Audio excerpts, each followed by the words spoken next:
안녕하세요, 뉴스반장입니다. 윤석열 검찰과 국힘당의 콜라보로 시작된 월성 원전 털어대기, 원전 폐기가 부당하다는 경제성 평가, 폐기하지 않아도 되는 원전을 폐기했다는 의혹. 애초부터 이 의혹 사건은 수사 대상조차 될 이유가 없었습니다.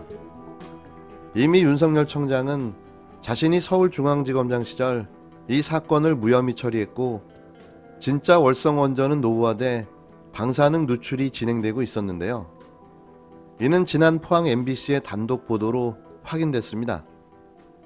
또 이 원전 폐기는 문재인 대통령이 후보 시절 공약으로 내세웠던 국정 과제이자 정책입니다. 이걸 정치적으로 시비를 걸어 문제 삼는 것 자체가 통치 행위에 대한 도전인 거죠. 이 공약은 국민과의 약속인 겁니다. 이런 상황에서 오로지 문재인 정부를 공격하기 위한 수단으로 검찰과 국힘당은 거침없이 수사를 진행하며 66일 앞으로 다가온 보궐선거에 영향을 미치기 위해 부단히 노력하고 있는데요. 이에 그들이 짜놓은 시나리오대로 국힘당의 이적행위 발언이 시작된 거죠. 쉽게 말해 북풍 공작이 시작된 겁니다. 북한에 퍼주기 했다는 건데요. 그것도 원전을 건설해 주려 했다는 겁니다. 문재인 정부의 북한 원전 건설 계획, 선거를 앞두고 북풍 공작이라는 헛발질을 하고 만 겁니다. 지난 방송에서도 잠시 언급했지만 북한 원전 건설 계획은 원론적으로 말하면 박근혜 정부 때 검토를 시작해 이명박 정부 때까지 꾸준히 계획되고 준비해온 대북 경협 지원 정책 중 하나였습니다.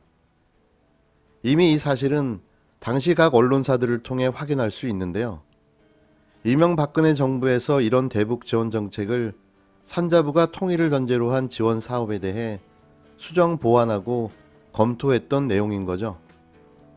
이런 사실이 알려지자 문재인 정부가 이적행위를 했다며 북풍 공작을 벌이던 국힘당은 후폭풍을 제대로 맞은 꼴이 됐습니다.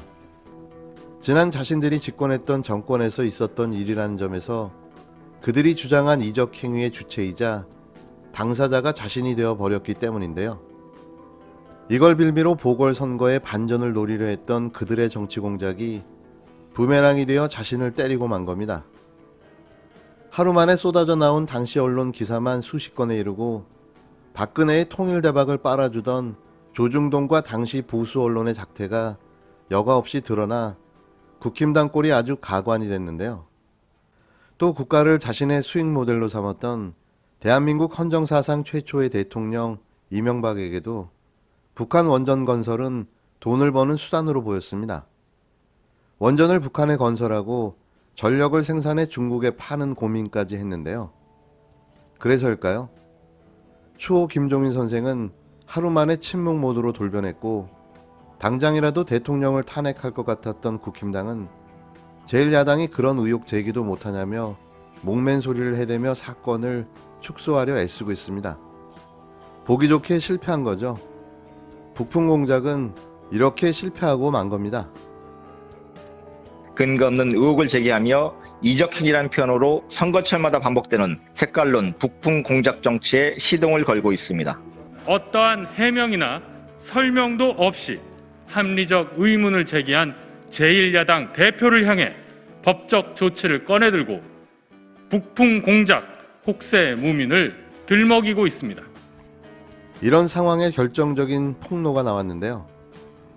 윤준병 더불어민주당 의원이 30일 북한 원전 건설 추진과 관련해 산업부 공무원이 삭제한 자료는 박근혜 정부 때부터 단순하게 아이디어 차원에서 검토한 내부 자료라고 주장했습니다.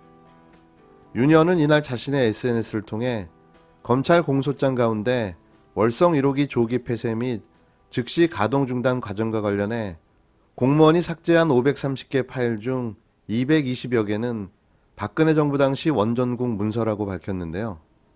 신규 원전 추진 자료, 월성 원전 1호기 수명 연장 무효 소송에 패소한 박근혜 정부의 대책 자료, 원전 추진 논리 자료, 산업부 장관 출신 자유한국당 윤상직 국회의원 면담 자료, 면담 후속 조치 결과 자료, 20대 총선 탈핵 에너지 전환 정책 대응 자료, 당시 황교안 국무총리 보고 자료 등 온통 원전 추진 정책 자료라는 겁니다. 삭제한 문서 중 현재 문재인 정부에 해당하는 것으로 월성 1호기 폐쇄와 경제성 평가에 대한 문건은 30여 개 안팎에 불과하다고 강조했는데요. 게다가 북한 원전 검토 자료는 산업부에서 향후 남북 경협이 활성화될 경우를 대비해서 박근혜 정부부터 단순하게 아이디어 차원에서 검토한 내부 자료라고 했다면서 박근혜 정부는 통일 대박론까지 주장하지 않았던가라고 말했습니다. 윤 의원은 월성 1호기 폐쇄는 문재인 대통령의 주요 공약이었고 국정과제로 검찰의 공소장에서 문제가 있다고 한 내용도 대부분 정책 결정에 해당한다고 지적했는데요. 윤 의원은 산업부 공무원이 444개 자료 삭제 행위로 감사를 방해했다며 감사원 및 국힘당, 보수 언론에서 파렴치범으로 몰아세웠다면서 이제 와서 별거 없으니 북한 원전 검토 자료라는 전혀 다른 건으로 여론을 자극하고 있다고 비판했습니다. 비록 지난해 12월 자료 삭제로 산업부 국장과 서기관 등 공무원 2명이 구속됐지만 태산 명동의 서일필로 그칠 것 같다고 전망했는데요. 이는 세상을 떠들썩하게 했지만 나타난 것은 고작 쥐 한 마리란 한자 성어를 인용한 겁니다. 윤 의원은 산업부 공직자들이 감사원 감사 과정에서 관련 자료를 삭제한 행위에 대해서는 옹호하고 싶진 않지만 실체가 악의적인 범죄는 아닌 것으로 판단된다고 평가했는데요. 박수현 전 청와대 대변인도 청와대의 거의 모든 회의에 참석해 손가락에 피가 날 정도로 수첩에 기록했다면서 문재인 정부 첫 청와대 대변인으로 2018년 2월까지 근무했지만 북한에 원전을 지어준다는 얘기를 꿈에도 들어본 적이 없다고 목소리를 높였습니다.